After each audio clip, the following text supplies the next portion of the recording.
आदरणीय राजीव जी, दाहिने तरफ पूर्व विधायक अरुण कुमार मांझी जी हैं। मुख्य प्रवक्ता हटने के बाद बहुत लंबे समय के बाद आप लोग से रूबरू हुए हैं। अपने बात को रखने के पहले मैं माननीय विधायक राजीव जी से कहना चाहूँ कुछ दो शब्द बोले। आज प्रदेश वार्ता में हमारे साथ बड़े भाई जदयू के विधान पार्षद के सदस्य संजय कुमार सिंह जी, पूर्व विधायक अरुण मांझी जी तथा उपस्थित सभी अधिकार बंधुओं, पुलिस मीडिया के साथी, जैसा कि आप लोग जानते हैं कि आज तक 2005 के पहले के बिहार को आप लोगों ने नजदीक से देखा और 2005 के बिहार को के बाद के बिहार को भी आप लोग देख रहे हैं। साथियों, सभी क्षेत्रों में चाहे वो कानून की व्यवस्था हो, चाहे शिक्षा की सुधार की व्यवस्था हो, चाहे सभी गांवों में बिजली की व्यवस्था हो, सिंचाई की व्यवस्था हो, पुलिया की व्यवस्था हो, सभी गांवों में जो है आज जो है सभी गांव जो पहले आपको मालूम ही होगा कि देहात के लोग पहले शहर की ओर भागते थे और आज सभी चीज देहात में मौजूद है। लोग जो है कामना नहीं करते थे, कभी सोचा भी नहीं होगा कि जो है देहात में इस तरह की सुविधा होगी। आज माननीय मुख्यमंत्री जी के प्रयास से सभी गाँव में सभी तरह के विकास का काम हुआ। खास करके जो है गांव देहात जो सड़कों से जुड़ा नहीं था, आज जो है सभी सड़क जो देहात से जो शहर की तरफ सड़क है वो भी जुड़ गया है। बहुत सी नदियां हैं जिसमें जो है उनका के बिना जो है काम नहीं हो सकता था लोगों का। आज सभी जगहों का पूर्ण सभी देहात में खास करके पूरे बिहार में जिस तरह का मुख्यमंत्री सेतु का निर्माण हो रहा है, इससे जो है सब जो गरीब लोग हैं उसको भी जो है आने जाने में पहले से लोगों को देहात में आने जाने में कठिनाई होती है, लेकिन आज जो है सभी कार्यों से जो है सभी गरीब जनता जो है संतुष्ट है माननीय मुख्यमंत्री के कार्यों से। जिस तरह आपको मालूम होगा कि प्रगति यात्रा में सभी जिला में मुख्यमंत्री जी अपने से सब जिला में रहे और वहां पर बहुत जो है योजनाओं का जो है घोषणा भी की, घोषणा ही नहीं उसको धरातल पर भी उतारने का काम किए। अब जो है कुछ बातें हमारे बड़े भाई, खास करके मैं इतना जरूर कहना चाहता हूँ जिस तरह मुख्यमंत्री का सोच है उस सोच के अनुसार जो है आज बिहार प्रगति की ओर अग्रसर है और सहयोग संकल्पों के साथ अपना उत्तर समाप्त मेरा ये भी आप तमाम पत्रकार बंधु साथियों, खासकर आज के प्रेस वार्ता में आपको ब्रीफ करेंगे संजय भैया।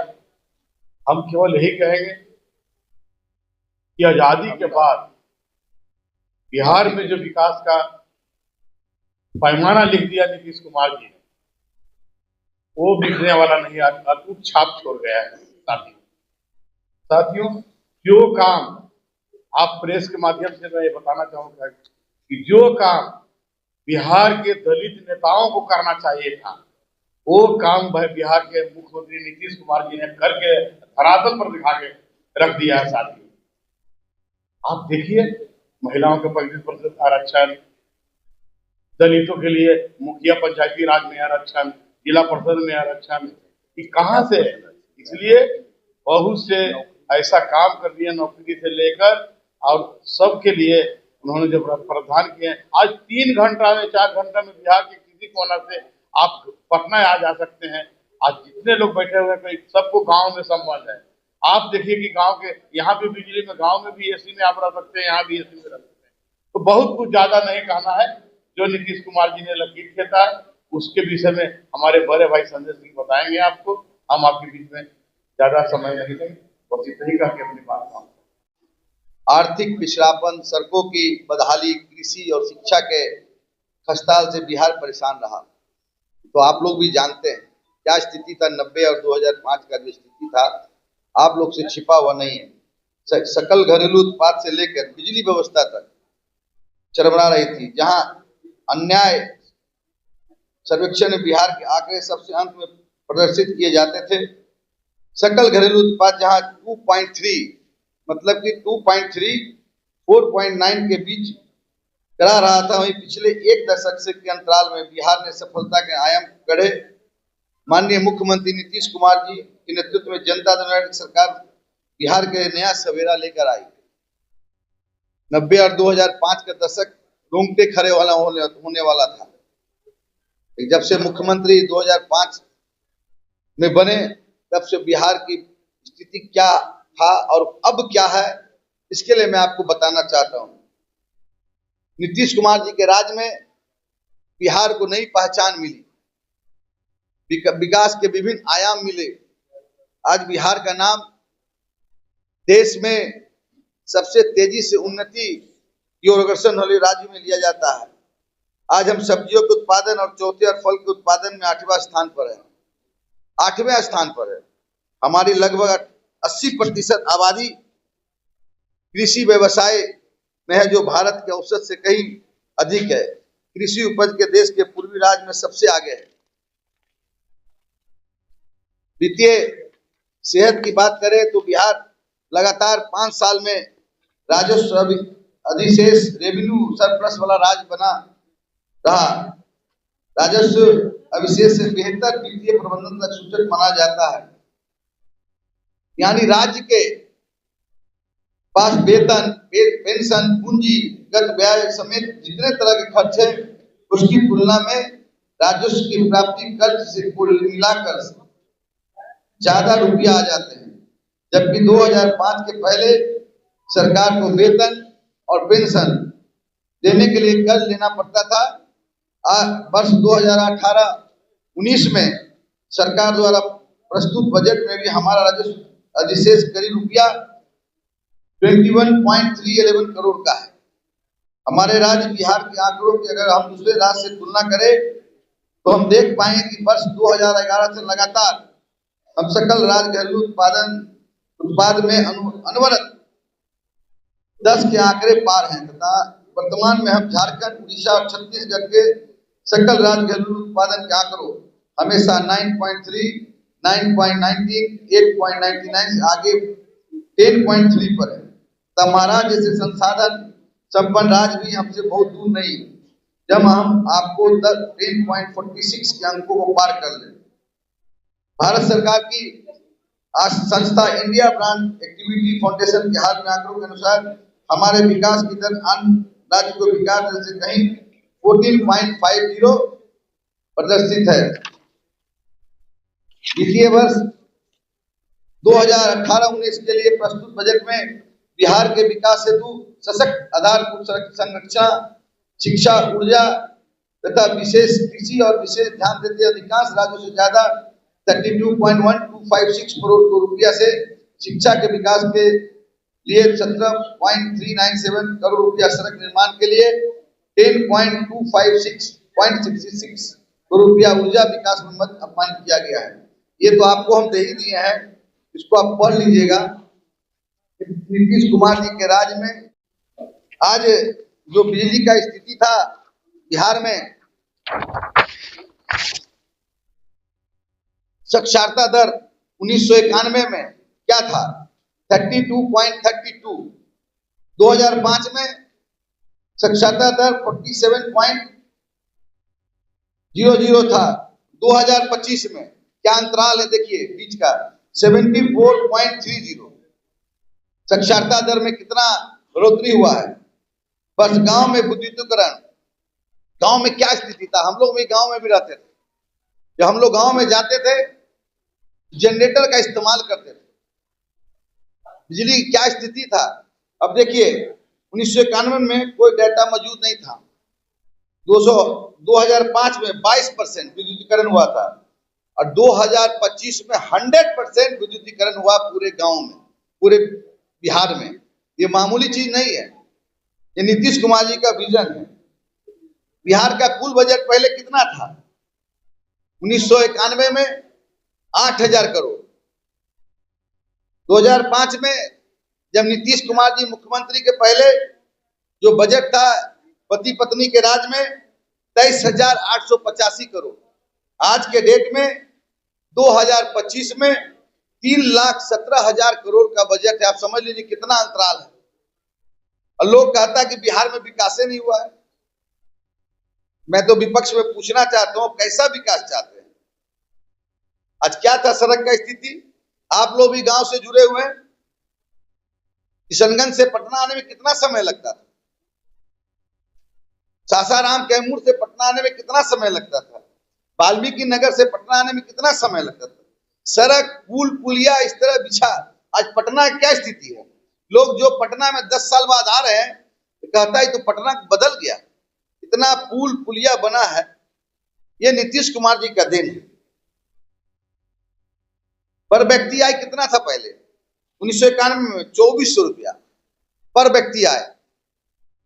2005 में 79,014।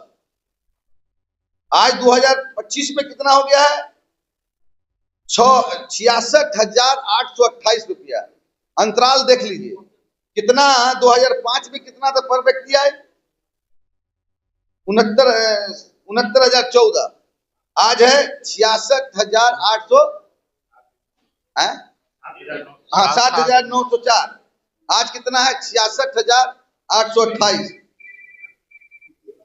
गरीबी दर कितना था 1991 में? 54.96।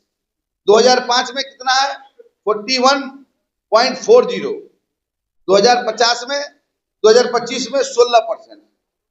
तो ये था नीतीश कुमार जी का विजन।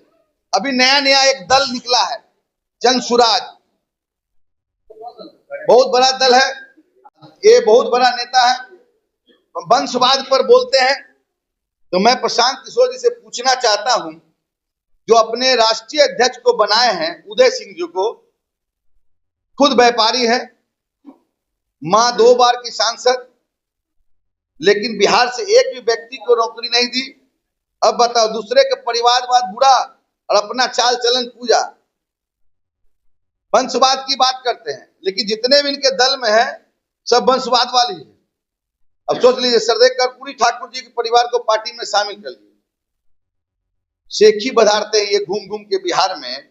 अरे साहब, आपको मंच पर वंश आता है तो गर्व, दूसरे को है तो परिवारवाद कहा जाता है। तो परिवारवाद का परिभाषा प्रशांत किशोर जी अच्छा देते हैं, अपने मंच पर सुशोभित कर रहे हैं कि किस तरह हम वंशवाद का खिलाफ है। ये तो आपका प्रमाणित करता है, प्रमाणित करता है ना। बिहार जीतने का सपना देख रहे हैं, लेकिन पिछले साल 4 विधानसभा का उपचुनाव हुआ, हार का मुंह देखना पड़ा इनको। अब बताइए, हकीकत को मुंह चुराए फिर रहे हैं ना। सपना कैसे दिखाइएगा? एक तरफ कहते हैं कि लोकसभा का टिकट बेचा गया, ठीक है। यह आरोप लगाए हैं कि लोकसभा का टिकट हमारे दल के नेता ने अपने परिवार के लिए खरीदा। दूसरी ही सांस में उन्होंने कोई हिसाब से जिसने टिकट बेचा उस आदमी की तारीफ करते हैं। यानी कि अगर हम टिकट खरीदे हैं तो बेचने वाला जो है उससे क्यों नहीं पूछते हैं? ये डबल मुंह वाला गेम क्यों खेलते हैं? अशोक चौधरी जी को एक सम्मानित व्यक्ति है, मंत्री हैं, तुतपुंजिया नेता कहते हैं। खुद एमएलए एमएलसी चुनाव हार बैठे हैं, फिर भी खुद को बड़का नेता समझते हैं। पूरे बिहार में घूम रहे हैं, पूरे बिहार में घूम घूम के आत्मविश्वास जगा रहे हैं कि जन सुराज में जुड़ो। 4 चुनाव हुआ, उपचुनाव में उनको पता चल गया अपना हैसियत का। पैसे से पार्टी नहीं चला सकता। पैसा का ही बात होता तो अंबानी अडानी भी देश का प्रधानमंत्री हो जाते। ये लगातार बिहार घूम रहे हैं। एक दलित महादलित की बेटी सांसद बनती, उसके ऊपर आरोप लगाता है कि टिकट खरीद के दिया गया। महादलित से इनको, महादलित में जो पैदा, इनको पेट में दर्द होता है। आईपेक इनका कंपनी है, आईपेक ये चलाते थे। खुद को बनाई है उन्होंने, उनसे भी इनको अलग कर दिया गया और कहते हैं कि हमारा दिमाग कमाता है। उनका दिमाग इतना बढ़िया है कि देश में इनके ऐसा दिमाग किसी के पास नहीं। हम लोग को 440 मतलब वोल्ट यहाँ लगा हुआ, उनको 880 जीबी का ब्रेन में है। हम लोग 440 का जीबी है, उनका 880 है जीबी। लेकिन दिमाग की कमाई सफेद भी काली भी है। जिन पैसों की उत्पत्ति घोटालों और कमीशनबाजी से ही, उनसे भ्रष्टाचार मुक्त बिहार कैसे बनेगा? ये तो रावण के मुंह में रामायण सुनने जैसा है। और ये कहते हैं कि नीतीश कुमार जी को हमने मुख्यमंत्री बनाया 2015 में। कहते हैं ना बराबर कि 2015 में नीतीश कुमार जी को हमने मुख्यमंत्री बनाया, 2005 में कहां थे? इतना ही घमंड था कि उत्तर प्रदेश में इनको मिला काम। 2017 में कांग्रेस ने 114 सीट लिया, रिजल्ट क्या हुआ? 7 सीट पर कांग्रेस की जीत हुई। चुनावी रणनीतिकार प्रशांत किशोर ने कांग्रेस के लिए प्रचार प्रसार शुरू किया, घाट रैली किया, कांग्रेस को घाट लगा दी, घाट पर भेज दिया सबको। घाट रैली ने घाट पर भेज दिया, उनकी स्थिति है। ये कोई राजनेता नहीं है, शुद्ध रूप से व्यापारी। चुनाव प्रबंधन के नाम पर ब्लैक मनी को व्हाइट मनी करने के लिए ये घूम रहे हैं। कि किसी के हुए हैं क्या? आदरणीय प्रधानमंत्री नरेंद्र मोदी जी के लिए काम किया, उनको छोड़ दिए, ममता जी को छोड़ दिए। सबसे बड़ा बात है कि माननीय मुख्यमंत्री नीतीश कुमार जी ने इनको इतना इज्जत और मान सम्मान दिया। 7 नंबर में इनको घर में रखा, साथ में खाना खाते थे, साथ में घर में रहते थे, वहीं सोते थे, वहीं से फोन लगाते थे कि मैं मुख्यमंत्री आवाज से बोल रहा हूं प्रशांत किशोर। वो व्यक्ति हमारा नेता नीतीश कुमार जी के बारे में बोलता है कि मानसिक रूप से बीमार है, मानसिक रूप से बीमार है।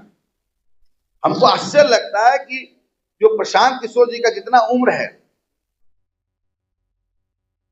उतने दिन के तजुर्बा राजनीति में नीतीश कुमार जी को है।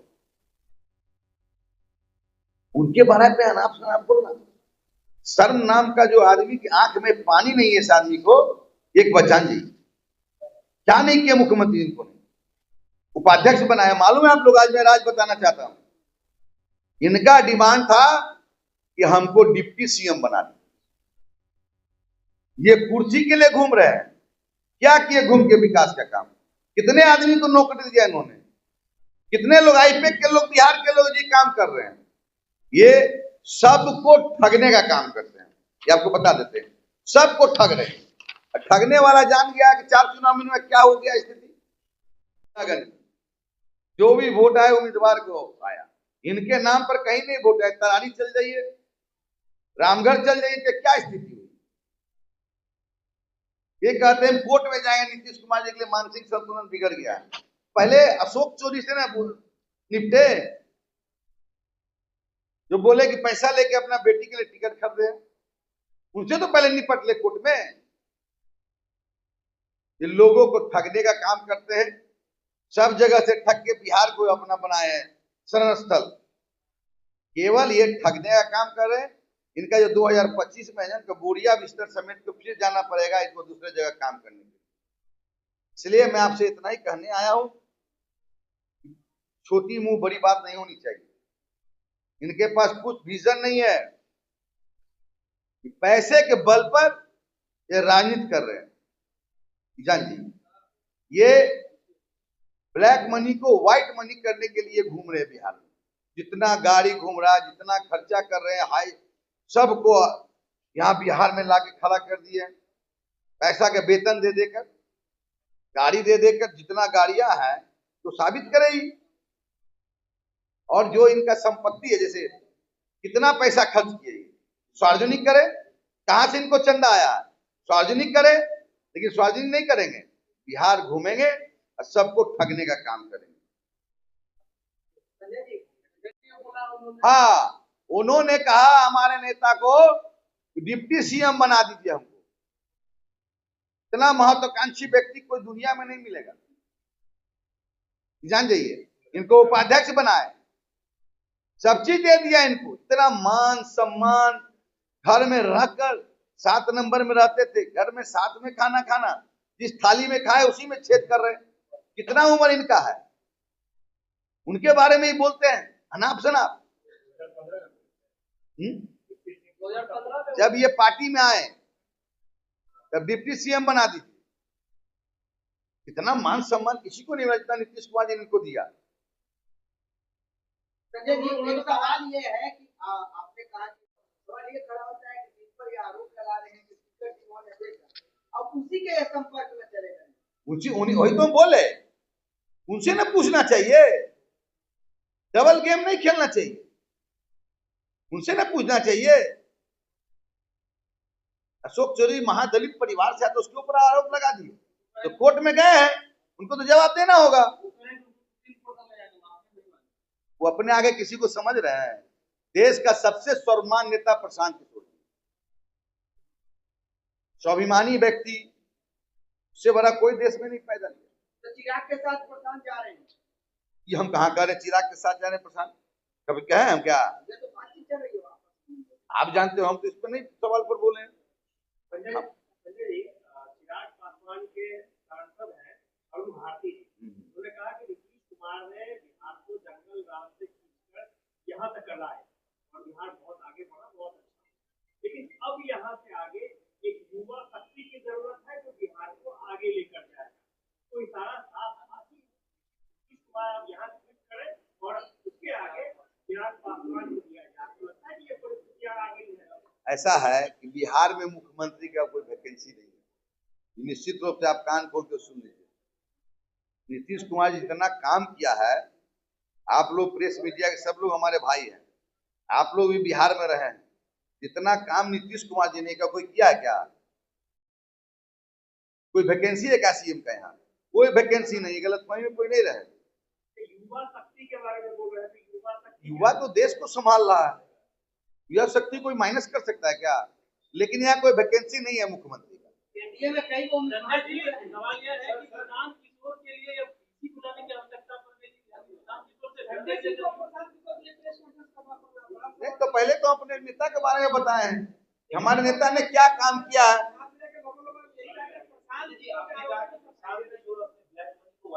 हाँ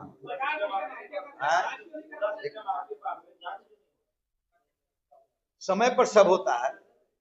ये कभी साबित किए हैं कि वो कहां से पैसा आ रहा है, कैसे खर्चा कर रहे हैं?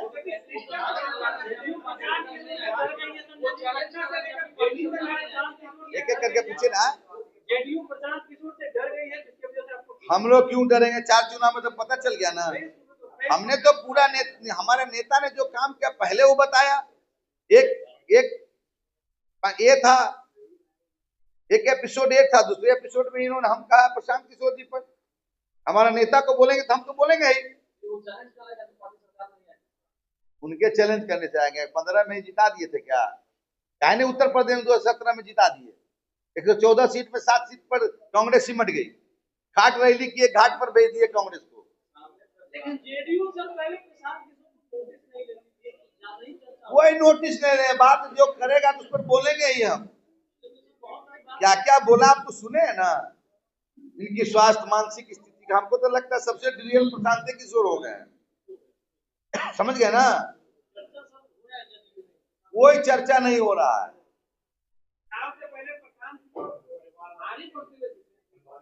कोई नहीं कुछ कर सकता है।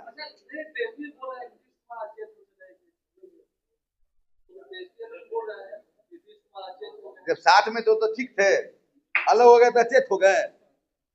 साथ में बहुत अच्छा लग रहे थे, अलग हट गए पावर से तो अचेत लग रहे हैं।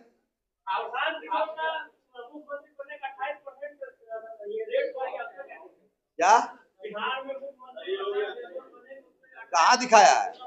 कहाँ दिखाया है? अरे 99% उसका हो गया था, मुख्यमंत्री वही बन रहे हैं। आप लोग बोलते हैं कि परिवारवाद, लेकिन आपके यहाँ तो परिवारवाद चेयरमैन जो बने उसके बारे में क्या? अभी चेयरमैन जो भी बने वो तो परिवार का बन रहा है। कौन सी का चेयरमैन?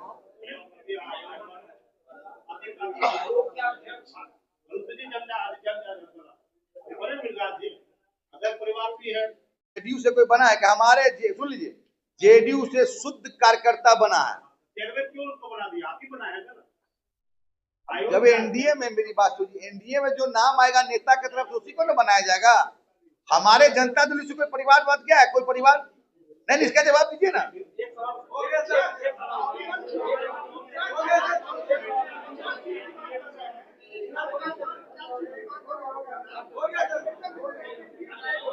ऐसा है ना, ये तो नेतृत्व बताएगा कितना का मांग के, हम तो वहां बैठते नहीं है। शायद आपसे बात हुआ होगा, 50 सीट मांग रहे हैं।